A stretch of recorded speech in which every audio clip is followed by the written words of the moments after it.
Did you have things that you saw along the way where you were like, okay, this is a time where we have to come together and help mom make a decision that this is the next step to assisted living, memory care, whatever those options look like? It eventually got to the point where she couldn't stay the night on her own anymore. Okay. Things were happening. She'd called the police a couple of times because she thought somebody was in her apartment, and that happened right at the same time when there was a whole bunch of break-ins right around So how own scary. neighborhood. Mm-hmm. So like when she called and said there's somebody in my apartment, like literally 10 cop cars showed up at the same time because I think they were thinking, hey, we finally got this guy. Right. And there's nobody in there, and I think they were skeptical.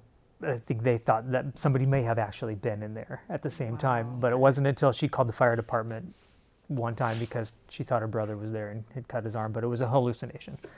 Wow. And we were like, she's not going to be able to live in her apartment much longer by herself.